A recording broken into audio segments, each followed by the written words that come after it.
है भाजपा हिंदुओं के रखवाली, भाजपा अपने मुंह से जो मर्जी बोलती रहे। भाजपा के नेताओं को तो ये है कि बोलने के ऊपर कोई टैक्स नहीं है ना, जो मुंह में आता है बकते चले जाते हैं। अनर्गल बयान देने में भारतीय जनता पार्टी ने उनका कोई तोड़ नहीं है। और मैं आपको बता दूं कि इस देश के अंदर भारतीय जनता पार्टी बौखला चुकी है और उसका फायदा जिस तरीके से उत्तर प्रदेश के अंदर योगी आदित्यनाथ जी आए, रिटर्न आ गए हैं वापस, तो अब जो है मुंबई के अंदर भी राज ठाकरे, वही राज ठाकरे, उनको जब याद नहीं है जब यूपी वालों को मार के भगाया गया मुंबई से, जब बिहार वालों को मार के भगाया गया मुंबई से, तब राज ठाकरे सोए हुए थे। लेकिन एक राज्य था जहां पर शांतिपूर्ण तरीके से सरकार चल रही थी, मुंबई के अंदर। राज ठाकरे को और भारतीय जनता पार्टी को वो चीज़ हजम नहीं हुई। राज ठाकरे बिना कुर्सी के तलबला उठे हैं, इसलिए राज ठाकरे एक नया मुद्दा उठाकर लिया है और वो लाउड स्पीकर का मुद्दा। भैया राज ठाकरे से कोई ये बताए कि 1947 से आज तक इस देश के अंदर अजान भी होती है और लाउड स्पीकर से आरती भी होती है, किसी को कोई तकलीफ नहीं हुई है। तकलीफ इस देश के राजनेताओं को है। और इस देश के अंदर गॉडसे की औकात का पता और गांधी की ताकत का पता तभी चल जाता है जब इस देश के अंदर बाहर से कोई आता है ना, तो उस व्यक्ति को गांधी का साबरमती आश्रम दिखाया जाता है, गांधी का चरखा दिखाया जाता है, ना कि कभी गॉडसे की पिस्तौल दिखाई जाती है। भारतीय जनता पार्टी के नेता हों या विदेश से कोई भी व्यक्ति आता है तो इसको लेके जाते हैं साबरमती आश्रम, ठीक है, या फिर राजघाट। क्यों नहीं लेके जाते भैया? गॉडसे की पिस्तौल दिखाइए ना, जिससे उसने महात्मा गांधी को मारा, दिखाइए। ये लोग दोहरे चरित्र की राजनीति करते हैं। बीजेपी के पास कोई मुद्दे नहीं है। बीजेपी आज मुद्दों के बिल्कुल खत्म हो चुके हैं। इनके पास हिंदू का जो मुद्दा था वो जनता समझ चुकी है कि हिंदुओं को मरवाने का काम कर रहे हैं। कंगना जी का तो ये है कि योगी जी पहले ही स्टेटमेंट दे चुके हैं कि उत्तर प्रदेश का चुनाव जीतने के बाद वो कंगना जी की फिल्में देखेंगे। तो मुझे लगता है कि योगी जी तो कंगना जी की फिल्में ही देखने में व्यस्त होंगे। और अब तो उनका एक शो भी चल रहा है, वो लॉकअप वगैरह जो भी है, तो मुझे लग रहा है योगी जी भी वही देख रहे होंगे। हाँ, बीजेपी वाले कहते हैं कि हम हिंदुओं को जगा रहे हैं, मजबूत हो रही है आज हिंदू धर्म। हाँ, तो हिंदुओं को जगा तो रहे हैं। वो बेचारा सो रहा था घर के अंदर, आपने बुलडोजर चला दी तो जग गया। देखा ना, गुप्ता जी के घर पे चला बुलडोजर, मंदिरों पर बुलडोजर चल रहा है। भगवान को भी जगा रहे हो क्या? अरे भगवान को भी जगा रहे हो क्या आप? ये तो बता दीजिए। तो ये लोग राजनीति सिर्फ मंदिर और मस्जिद की करते हैं। बीजेपी के पास कोई देश में मुद्दा नहीं बचा है। एजुकेशन, हेल्थ और डेवलपमेंट के नाम पे बीजेपी बिल्कुल नील बटा सन्नाटा हो चुकी है। साथ में रितंबरा कहते हैं कि 4 बच्चे पैदा करिए, 2 दीजिए आरएसएस को, खुद के बच्चे। अरे भैया हम क्यों दें हम, ये बताइए ना। और 4 बच्चे आप पैदा करने की बात करें, देश की जनसंख्या ऑलरेडी इतनी बढ़ी पड़ी है और दो के ऊपर तो सरकार सुविधा नहीं देती है।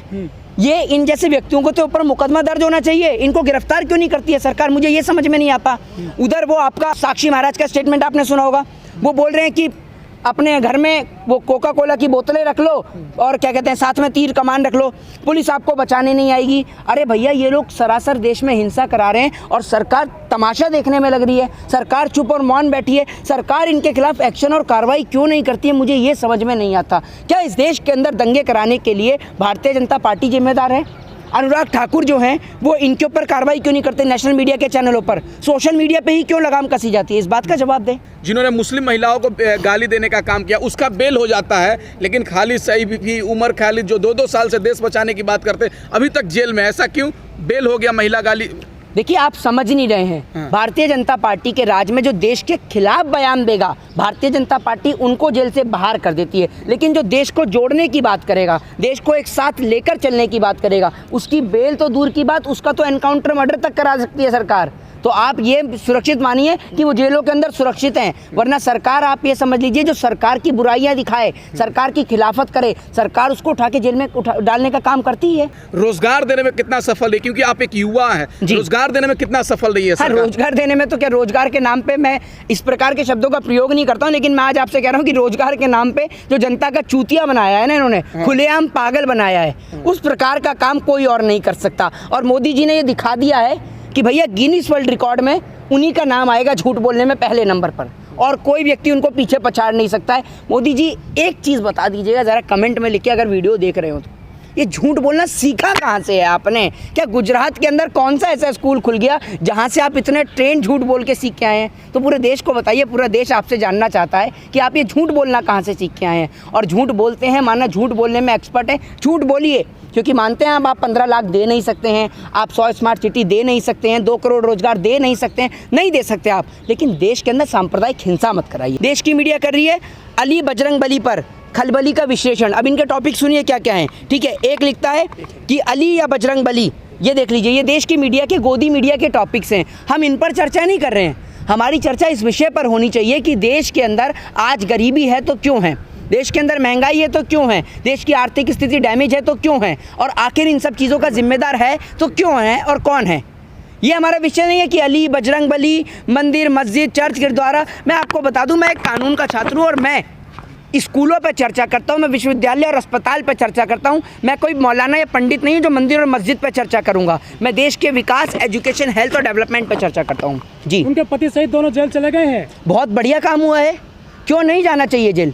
बहुत अच्छा कार्यक्रम हुआ है जेल जाने का। ये आपको क्या लगता है, अगर कोई भी व्यक्ति देश में हिंसा फैलाए तो उसको जेल नहीं भेजना जाना चाहिए? बिल्कुल भेजा ना जाना चाहिए। और ये तो उत्तर प्रदेश सरकार का फेलियर रहा है, ये मध्य प्रदेश सरकार का फेलियर रहा है, ये कर्नाटक सरकार का फेलियर रहा है कि उन्होंने उन व्यक्तियों को उठाकर जेल में नहीं डाला। लेकिन वहीं महाराष्ट्र की सरकार ने हिंसा करने वालों के खिलाफ, दंगाइयों के खिलाफ एक मुंह पे कड़ा तमाचा मारा है। उन्होंने दिखा दिया है इस देश के अंदर कि कोई भी व्यक्ति, किसी भी जाति, किसी भी धर्म, किसी भी मजहब, किसी भी सांप्रदायिक का व्यक्ति अगर देश में सांप्रदायिक माहौल करेगा, देश के सांप्रदायिक हिंसा करेगा, तो उसको उठा के जेल में डाला जाएगा। और इसीलिए उनके ऊपर राजद्रोह का मुकदमा भी दर्ज हुआ है, जो कि एक कानून के तहत होना भी चाहिए था।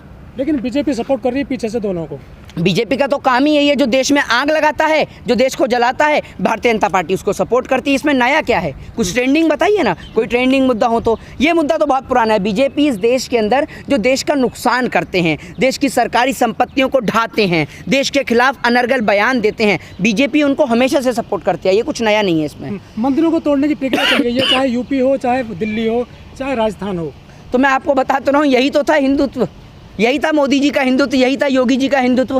पहले हिंदुओं के नाम पे सरकार बना ली, हिंदुओं के नाम पे वोट मांग लिए, अब हिंदुओं के मंदिरों को ही ढाया जा रहा है। पहले तो हिंदुओं को ही खतरे में बता रहे थे, अब हिंदुओं के मंदिर भी खतरे में आ गए हैं और हिंदुओं की जान भी खतरे में आ गई है, हिंदुओं का घर भी खतरे में आ गया है।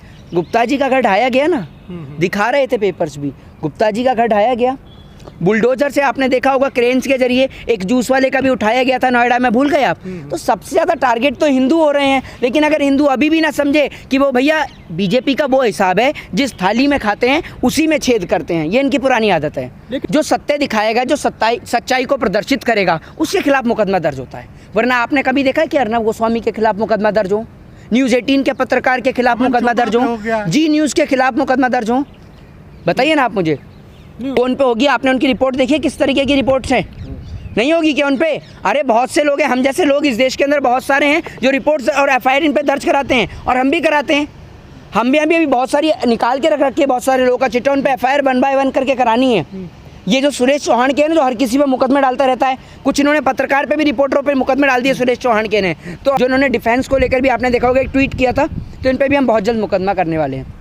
कहाँ जा रही है पत्रकारिता इस पूरे मामले में? पत्रकारिता का स्तर तो बहुत नीचे गिर गया है। मैं आपको बता दूं कि देश की हालत और पत्रकारिता की हालत दोनों ही बेहद खस्ता हैं।